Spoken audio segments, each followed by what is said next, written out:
பயணிகளின் கனிவான கவனத்துக்கு நமது விமானத்தின் இடது என்ஜினில் தொழில்நுட்ப கோளாறு கண்டறியப்பட்டுள்ளது. இந்த அறிவிப்பு கொல்கத்தாவில் இருந்து சென்னை நோக்கி வந்த இண்டிகோ விமானத்தில் ஒலித்திருக்கலாம்.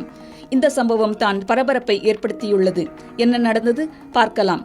கொல்கத்தாவில் இருந்து சென்னை நோக்கி வந்த இண்டிகோ விமானத்தின் இடது என்ஜினில் கோளாறு ஏற்பட்டதை அடுத்து சென்னை சர்வதேச விமான நிலையத்தில் செவ்வாய்க்கிழமை இரவு முழு அவசர நிலை அறிவிக்கப்பட்டது. முன்னெச்சரிக்கை நடவடிக்கையாக விமான நிலையத்தின் அவசரகால மீட்புக் குழுக்கள் தயார் நிலையில் நிறுத்தப்பட்டன.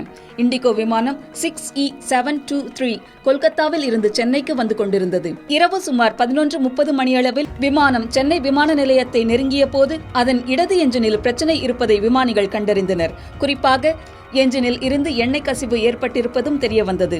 இதையடுத்து விமானிகள் உடனடியாக விமான போக்குவரத்து கட்டுப்பாட்டு அறையான ATCக்கு தகவல் தெரிவித்தனர். இதனைத் தொடர்ந்து விமான நிலைய அதிகாரிகள் முழு அவசர நிலையை நடைமுறைப்படுத்தி செயல்படுத்தினர். முன்னெச்சரிக்கையாக ஓடு பாதைக்கு அருகில் தீயணைப்பு வாகனங்கள், மீட்பு வாகனங்கள் மற்றும் மருத்துவ குழுக்கள் தயார் நிலையில் நிறுத்தப்பட்டன.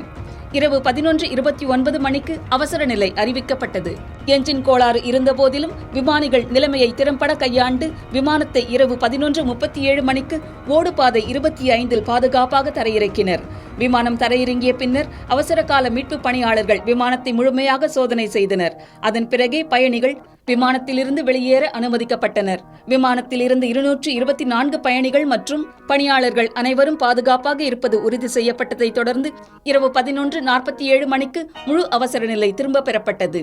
இதையடுத்து சென்னை விமான நிலையத்தில் வழக்கமான விமான சேவைகள் தொடர்ந்து நடைபெற்றன. விமான போக்குவரத்தில் பெரிய அளவில் பாதிப்பு எதுவும் ஏற்படவில்லை என்பது குறிப்பிடத்தக்கது.